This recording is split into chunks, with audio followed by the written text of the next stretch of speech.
What's up, Taiwan? I'm Eric Gao with news from here in Taiwan and around the world. A Hong Kong court has sentenced dozens of democracy activists to lengthy jail terms under a Beijing-backed national security law. As John Van Trieste reports, some people here in Taiwan are watching with concern. It's another massive blow for Hong Kong's democracy movement. 2 years after their arrest, 45 of the Chinese territory's top democracy activists have now been given lengthy prison sentences. Their crime? Organizing a legislative primary race in 2020. It was nothing official, but the high turnout spooked both local officials and Beijing. They've been accused of trying to overthrow the government and were formally convicted of subversion. Among their number are well-known protest leaders, but the harshest sentence of 10 years has gone to the man accused of being the ringleader, legal scholar Benny Tsai. Ever since mass protests in 2019 and the passage of a controversial national security law, the vice has been tightening on dissidents. Even before the sentencing, the girlfriend of defendant Ventus Lau knew what was coming. 呢個 case 對香港成個民主派咪就係一網打盡咯，即係咪就係其實呢班人叫做冇㗎啦，呢一刻即係社會性死亡㗎啦，喺政治舞台上都係死亡㗎啦，暫時。 Outside observers also say it's a critical time for the movement and that even moderates may be in danger. Hong Kong's democratic movement essentially has been put to a stop. It doesn't mean that people in Hong Kong are not still aspiring for democracy. It doesn't mean that there are no people in Hong Kong who would still fight for democracy. But as an organized movement, it has effectively been pushed to a stop. As the city's freedoms, promised under the agreement that saw Britain return Hong Kong to China, disappear, observers in Taiwan, like lawmaker Puma Shen, are growing alarmed. China claims Taiwan and regularly threatens the use of force. Shen is now among several prominent names on China's blacklist of alleged die-hard Taiwan independence supporters. 香港现在在发生的事情，就是未来台湾就是要面对的事情。那反而大家对在台湾，大家对这件事情的警觉性，我认为是非常非常不够。 As the openness and exuberance that once characterized Hong Kong fade, the question these observers across the strait are asking is what Taiwan can learn to avoid the same kind of fate. Ryan Wu and John Van Trieste for TaiwanPlus. Former President Tsai Ing-wen's office has confirmed that she will be traveling to Canada. Tsai is slated to speak at the Halifax International Security Forum to express Taiwan's hopes to safeguard freedom and democracy. This forum will be attended by hundreds of global officials and scholars. International trips by Taipei's senior politicians are sensitive as China rejects Taiwan's sovereignty. But just last month, Tsai was welcomed by European officials on a tour through the Czech Republic, France, and Belgium. Former Legislative Speaker Wang Jingping has met with veteran Chinese official Song Tao in China. Wang called for the joint pursuit of peace, but he stopped short of mentioning the hallmark 1992 consensus. That controversial policy has been a central part of Taiwan's main opposition Kuomintang's relationship with Beijing. It's an agreement that there is only one China and that Taiwan is part of that, but each side can interpret what that means for itself. In the meeting, Song Tao said Taiwan independence is incompatible with peace across the Taiwan Strait. Wang acknowledged shared Chinese roots, but expressed hope that unresolved disputes can be put aside to work towards what he called a common cause. British Prime Minister Keir Starmer has met with Chinese President Xi Jinping at the G20 summit in Brazil. With Starmer promising to strengthen UK-China relations, it could signal a thawing in ties between the two sides. Cadence Quaranta reports. A rare meeting. UK Prime Minister Keir Starmer and Chinese President Xi Jinping come together at the G20 summit in Rio de Janeiro. Starmer is the first UK Prime Minister to meet the Chinese president in 6 years. Xi and Starmer, who was elected in July, both emphasized the need for a strong relationship and broader collaboration between the UK and China, a significant turning point after years of heightened tensions.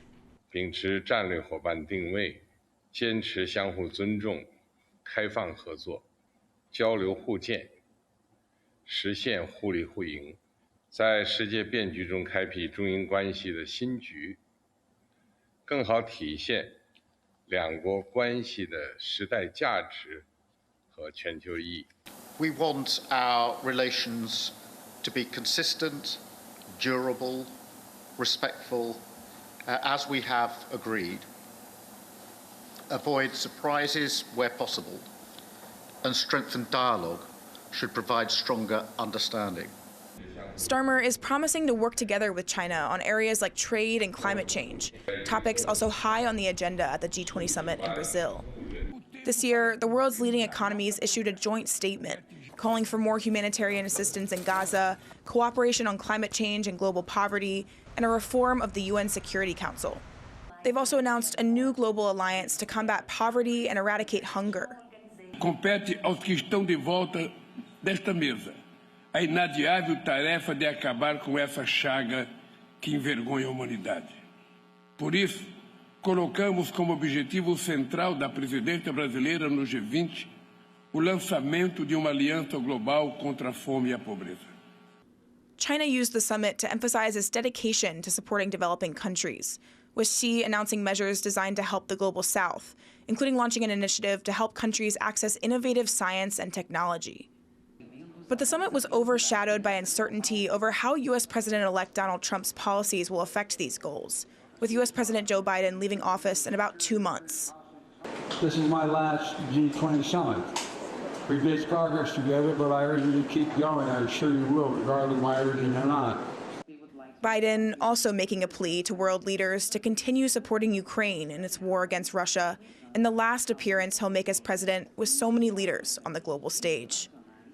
James Lin and Cadence Quaranta for TaiwanPlus.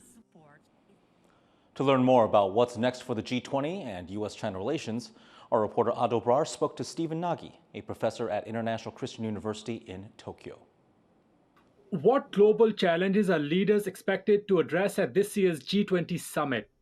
Like previous G20 summits, there's lots of expectations about focusing on global cooperation, development, environment, stabilizing economy, and addressing issues that are affecting the global south. And this includes the war in Ukraine that's disrupted both food and energy security, but also the prospects for recalibrating global governance. Second, I think that the election of President Trump will be front and center of many discussions. Where does the G20 go if the most powerful, richest, and most advanced country on the planet really is becoming more isolationist and focusing on more transactional diplomacy?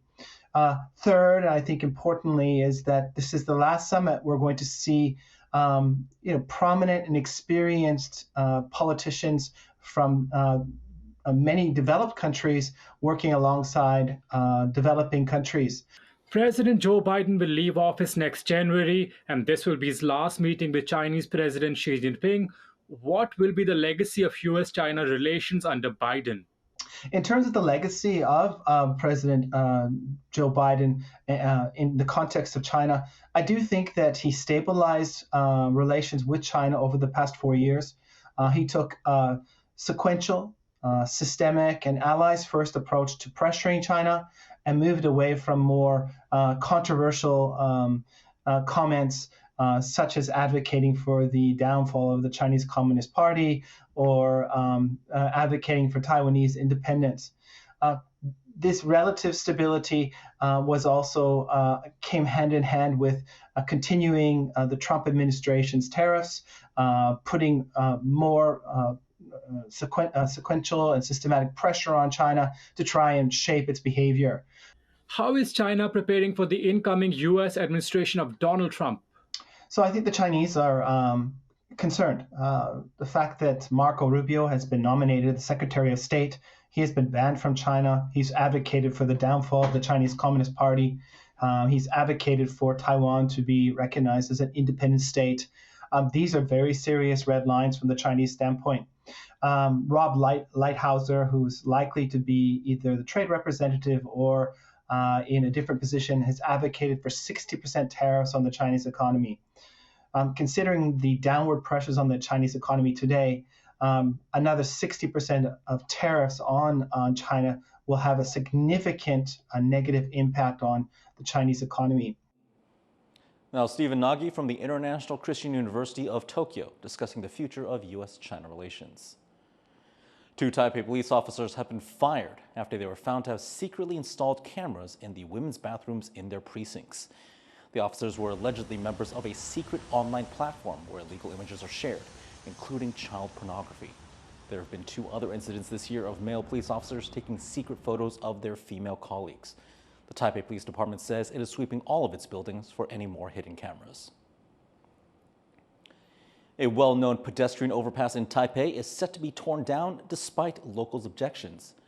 Neighborhood residents stalled work to tear the overpass down. They say the structure, which is featured in several classic movies and music videos, has cultural and historic value. But a panel of 6 experts has rejected efforts to list this overpass as a heritage structure. Foreign students learning Mandarin had the chance to put their language skills to the test in an annual speech competition here in Taipei. The competition is fierce, as more foreign students now choose to come to Taiwan to learn the language rather than go to China. Chris Gorn was there. At this Mandarin speech competition, foreign students in Taiwan use wit, humor, and their singing voices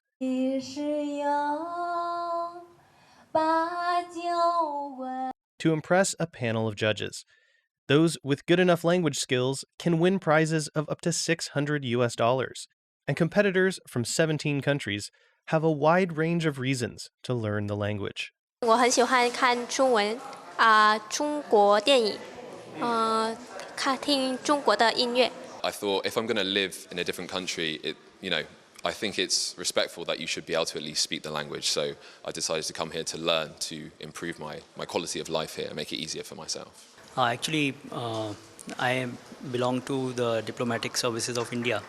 So our government decided to send a few of us to learn Chinese. Most say they joined the competition for the challenge, though a few may have ulterior motives for joining. Don't tell my teacher to skip class. Whatever their reasons, they're taking part in a tradition that goes back more than 50 years. As this decades-old competition shows, Taiwan has long been a destination for those wanting to learn Mandarin, and its popularity is growing as fewer international students choose to study in China. Last year, more than 36,000 foreign students came to Taiwan to learn Mandarin. That's a slight increase over pre-pandemic levels. As for China, there's no officially published number of foreign language students. But since the COVID-19 pandemic, numbers of foreign students in China have dropped as geopolitical tensions have grown. For example, for the United States, the number of students studying in China has dropped from more than 25,000 about a decade ago to only around 700 last year. Teachers in Taiwan say there may be reasons for that. 我有的学生他两边都去过嘛，他们会觉得在台湾感觉上他们会觉得比较自由，可以自由自在的说自己想要说的话，然后生活也比较方便，因为毕竟台湾比较小啊。Learning a foreign language, especially Mandarin, is hard. And these language learners have traveled across the world and volunteered to take on an even greater level of difficulty. They stand to gain a sense of accomplishment, and maybe even some cash. Hank Xu and Chris Gorin for TaiwanPlus. Thanks for tuning in to What's Up Taiwan. Visit our website or grab our app to see more of our news reports. Finally, take a look at these people working to restore Rembrandt's Night Watch at the Rijksmuseum in Amsterdam. This restoration process is expected to take years. I'm Eric Gao. Take care. We'll see you next time.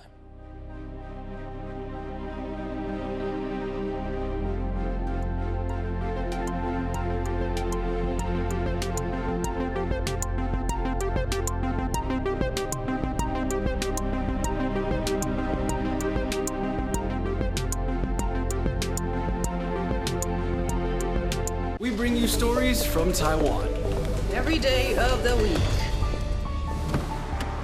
Our reporters travel the nation.